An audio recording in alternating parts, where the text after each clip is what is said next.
वर प्रदान है। आम के पल्लव में शंकर का आशीर्वाद। 11 आम के जो पत्ते जिस डाली में लगे होते हैं, वो डाली कोमल सी डाली, डाली में लगे होते हैं, वो डाली कोमल सी डाली। 11 टुकड़े महाराज एक कच्चे सूत से लपेटकर 11 बार उसका भाग, जब उसको लपेट लोगे इस तरह से इकट्ठा करके, आगे का जो भाग है 11 बार कच्चा सूत लपेटने के बाद जो भाग पीछे आगे का कोई भी हो, उसको शहद में डुबाकर शिव जी को समर्पित कर दो। किस जगह पर रखना है? अशोक सुंदरी वाली जगह। अशोक सुंदरी की जगह जानते हो आप लोग, पहले भी आपको बताया है, आज फिर आपको वर्णन कर दें। जैसे ये गोल जलाधारी है, ये शिवलिंग रखा है, ये 2 जहां से पानी बह रहा है बाबा के चरणारविंद, राइट में श्री गणेश जी का स्थान, लेफ्ट में कार्तिकेय का स्थान, बीच में अशोक सुंदरी की जगह। शंकर भगवान की 6 लड़कियां हैं। भगवान शंकर के 13 बच्चे, 13 बच्चों में से 6 लड़कियां, उस 6 लड़कियों में से एक लड़की का स्थान, भगवान शंकर की एक बेटी का स्थान, अशोक सुंदरी का स्थान सामने। पद्म पुराण में स्पष्ट किया ये स्थान अशोक सुंदरी का। शंकर भगवान की जलाधारी में पार्वती जी का हस्तकमल, ऊपर से जो एक एक बूंद पानी गिरता है, ये शंकर भगवान की 5 लड़कियों का स्थान है। जया, विषहरा, शामरीबारी, दौतली और देव। शंकर भगवान की 5 लड़कियां भगवान शंकर के मस्तक पे जल की धार गिरा रही हैं।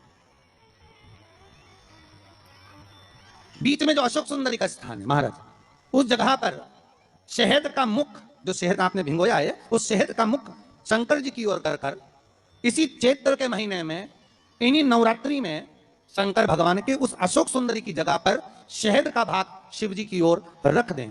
महाराज अगर घर में संपदा की कमी हो, या कोई पैसा खा गया हो, रुपया नहीं दे रहा हो, पैसा अटक गया हो, तो उस शहद को शिव जी की ओर मुख कर उस आम के पल्लव की जो डंडी है उसको 11 डंडी को रख दीजिए और उससे अपनी कामना कर आ जाइए। हो सके उस शहद में से थोड़ा सा शहद किसी रुमाल पर, किसी कपड़े में लगाकर उसको रख लीजिए। जिस व्यक्ति से पैसे लेना है, जिस व्यक्ति से पैसे मांग रहे हो, उससे एक बार जाकर मिल लीजिए, एक बार उसको खबर कर दीजिए।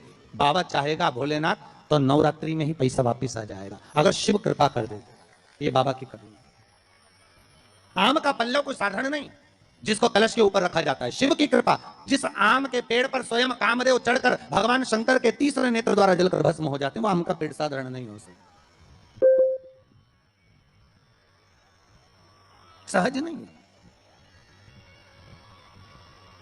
और वैसे भी शिव शिव है। घर में ज्यादा रोग हो, बीमारी हो, ज्यादा तकलीफें आ रही हो, कष्ट बढ़ रहा हो, बीमारियां बढ़ रही हो, या भय लग रहा हो, डर लग रहा हो, हृदय चित्त में कहीं ना कहीं आपको भय का भान हो रहा हो, तो 1 लोटा पानी, एक कलश में जल भर कर रख लीजिए और रात भर उसको रख लेने दो। नवरात्र चल रहा है, उस कलश को रात भर रखकर सुबह सुबह उस कलश में एक बेलपत्र डालकर उस जल को नीम के पेड़ के नीचे, जहां चैत्री नवरात्रि में नीम के पेड़ के नीचे सारी विद्याएं, आद्य शक्तियां, सारी देवी उस नीम के पेड़ के नीचे विराजमान रहती हैं। उस कलश में एक बेलपत्र डालकर रात भर रखकर उस जल को पूरे घर में घुमाकर उस नीम के पेड़ के नीचे समर्पित कर दीजिए। महाराज घर में भय लगना बंद हो जाएगा, कोई बड़ी बीमारी आपको घेरेगी नहीं, और उस बीमारी से, उस रोग से आप मुक्त रहेंगे। उस बीमारी से, उस रोग से आप मुक्त पाएंगे, वो बीमारी आपको घेरने। विश्वनाथ को कुछ नहीं चाहिए, मेरे शंकर को चाहिए क्या? अगर आपके जीवन में ऐसा लगे कि बहुत बड़ी बीमारी आ गई और आपके घर का व्यक्ति वेंटिलेटर पर पड़ा हुआ है, तो शमी के वृक्ष के फूल ले आओ 7, और शमी के वृक्ष के 7 फूल लाकर एक एक फूल शंकर भगवान को श्री शिवाय नमस्तुभ्यं कहकर उस व्यक्ति के लिए जो पड़ा हुआ है, अंतिम सांसें गिन रहा है, जिसको अटैक आ गया, अंतिम सांसों में जो गिन रहा है, उसके नाम से भगवान शंकर पर चढ़ाना प्रारंभ कर दो। मात्र 7 पुष्प, उस शमी के वृक्ष के 7 पुष्प आप शिव को समर्पित करिए, उसका नाम और गोत्र बोलकर, और भगवान शंकर का मूल मंत्र श्री शिवाय जम के बोलिए, श्री शिवाय नमस्तुभ्यं बोलकर एक एक शमी का फूल शंकर पर चढ़ाना प्रारंभ कर दो। फिर आगे वो विश्वनाथ की मर्जी है, वो प्राण कैसे लेकर वापिस आता है, उस काल से छुड़ाकर महाकाल कैसे लाता है, ये वो जाने। आपका फर्ज केवल आप अदा करिए। जब अंत में डॉक्टर भी हार जाते हैं, जब अंत में डॉक्टर भी कह देते हैं कि अब हमारे बस का नहीं है, अब तो उस परमात्मा के हाथ में, मतलब डॉक्टर को भी मालूम है कि एक और डॉक्टर बैठा हुआ है, एक डॉक्टर और है, वो बस वो थोड़ा सा दूर तो रहता है पर करीब भी बहुत है। कई लोग कहते हैं गुरुजी वो कैलाश पर रहता है बहुत, तो उनको बुलाएंगे तो आएंगे। हमने कहा कैलाश पर तो रहता ही नहीं है, जहाँ भक्त है वहाँ भगवान है, वो दूर तो रहता ही नहीं। आप तो बस केवल उसको बुलाने का प्रयास करिए, आप दिल से बस उसको हाजिर, वो दिल से बुलाओ तो उसको। इसलिए देवी भागवत में लिखा है कि नवरात्रि में एक दिन, जैसे प्रतिपदा है, पहला दिन है तो एक कन्या का पूजन करो, द्वितीया है तो 2 कन्या का पूजन करो, तृतीया है तो 3 कन्या का पूजन करो, चतुर्थी है तो 4 कन्या का पूजन करो, पंचमी है 5 कन्या का पूजन करो, छठ है 6 कन्या का पूजन करो, सप्तमी है 7 कन्या का पूजन करो, अष्टमी है 8 कन्या का पूजन करो, नवमी है, जम के बोलो, 9 कन्याओं का पूजन करो। और अगर इस तरह से आप पूजन नहीं कर सकते नवरात्रि में, तो 9 कन्याओं का पूजन एक साथ, या तो अष्टमी के दिन या नवमी के दिन कर दो, या मध्य में, बीच में भी आप कर सकते हो एक। पर अगर आपकी कोई कामना है, आपकी कोई इच्छा है, मालूम पड़े, जैसे कई लोग कहते हैं कि हमारी इच्छा है, हमारी वो मकान नहीं बिक रहा, या हमारी वो जमीन नहीं खरीदी जा रही, या हमारी कोई कंपनी नहीं डल रही, या हमारे काम में ये अड़चन आ रही है, तो नवरात्रि में, 4 नवरात्रि में से किसी भी नवरात्रि में आप नियम बना लो कि एक कलश की स्थापना कर एक दिन में एक कन्या का पूजन कर उसको भोजन कराना, लाल वस्त्र देना, लाल चुनरी देना, दूसरे दिन 2 कन्याओं का पूजन कर लाल वस्त्र ओढ़ना, लाल चुनरी देना, तीसरे दिन में 3, चौथे दिन में 4, पांचवें दिन में 5, ऐसे 7-9 दिन तक एक एक कन्याओं के क्रम को बढ़ाते बढ़ाते बढ़ाते बढ़ाते आप उस पूजन का विधान प्रबल कर सकते। क्या मैं नवरात्रि में अगर मान लो कोई साधना करना हो तो कौन सी साधना करना चाहिए? हम किसकी आराधना करें? हम 9 दिन तक किसकी साधना करें? तो अगर बन सके तो देवी भागवत में सबसे सुंदर साधना यही है कि हम एक दिन में एक कन्या के चरण धोकर पूजन कर कर उस कन्या को भोजन कराकर उसका स्मरण करें। हाँ, ये जरूर है कि कोरोना महामारी चल रही है तो इस नवरात्रि में भले ना करें, पर आगे की नवरात्रि में जब नवरात्रि अच्छे रहें, कोरोना से मुक्त रहें, तब आप किसी कन्या को एक दिन में 1, 2 दिन में 2, 3 दिन में 3, 4 दिन में 4, 5 दिन में 5, ऐसे नवरात्रि 4 बार नवरात्रि आती, किसी भी नवरात्रि में आप स्मरण कर, उसका फल, उसका फल होगा।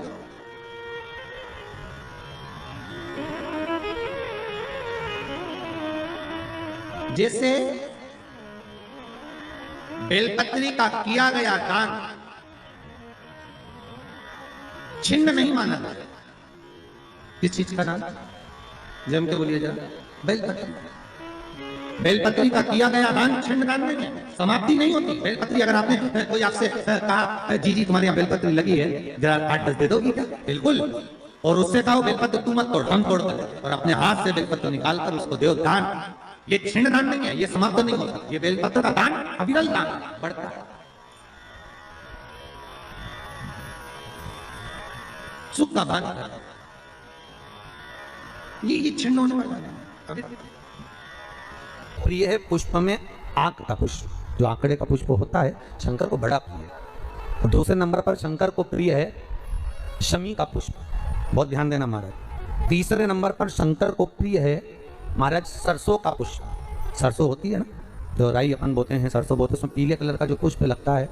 हमारा तो निवेदन रहता है जब तक सरसों आए तो प्रयास करा करो कि सरसों के 108 पुष्प शंकर भगवान पर चढ़ाना प्रारंभ कर दो।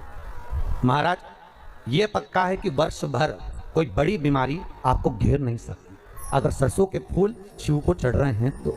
और प्रयास करना कि सरसों का जो पुष्प होता है, सरसों का जो फूल होता है महाराज, अगर कोई व्यक्ति को किडनी या लीवर से जुड़ी हुई कोई तकलीफ होती है, या किसी व्यक्ति का एक्सीडेंट हो गया होता है और उसका कोई अंग रह गया हो, कोई शरीर का कोई भाग रह गया और वो काम नहीं कर रहा हो, जैसे किसी के पाँव रह जाते हैं एक्सीडेंट के बाद, किसी का हाथ रह जाता है, या कोई अंग काम नहीं कर रहा हो, वहाँ ब्लड पहुँच नहीं रहा हो, वो जगह एकदम सुन्न हो गई हो, खाली पड़ गई हो, तो उसके लिए शिव महापुराण की कथा कहती है कि सरसों के पुष्प 11 शंकर जी के राइट भाग में, जहाँ शिव जी के गण दरवाजे के द्वारपाल मणिभद्र जिस जगह पर निवास करते हैं, कौन निवास करते हैं?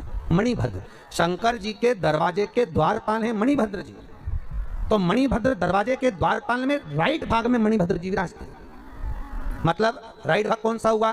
जब आप मंदिर से बाहर निकलेंगे तो राइट भाग, मंदिर में प्रवेश करेंगे जब राइट नहीं होना चाहिए, आप मंदिर से जब जाएं तो राइट भाग। मतलब आप मंदिर से राइट से जाएंगे तो शंकर जी का भी राइट हो जाएगा, क्योंकि शिव जी ऐसे बैठे हैं तो शंकर जी का भी राइट हो गया, देवताओं उनका भी राइट हो गया, तो राइट भाग सीधा हाथ। मणिभद्र जी का स्थान। 11 सरसों के पुष्प मणिभद्र के उस द्वार पर आप रख दीजिए और मणिभद्र के द्वार पर रखकर अंदर जाकर 108 वापिस जब आप बाहर निकल रहे हैं ये पुष्प आप रखने के बाद एक बार बाहर जाएंगे फिर वापस आएंगे मणिभद्र के रखने के बाद और अंदर जाकर 108 सरसों के पुष्प शंकर को समर्पित करेंगे महाराज। उस सरसों के पुष्प जो शिव जी को आप समर्पित कर रहे हैं उसको वापस लेकर आएंगे।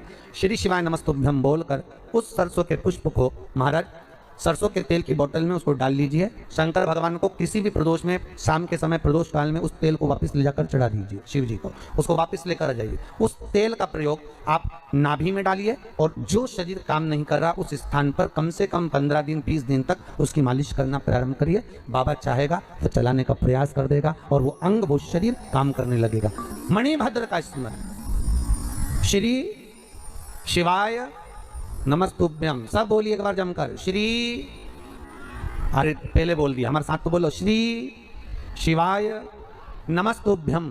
भगवान शिव के मंत्र का स्मरण कर कर करके सरसों का जो पुष्प है उसमें आनंद की अनुभूति है। आनंद के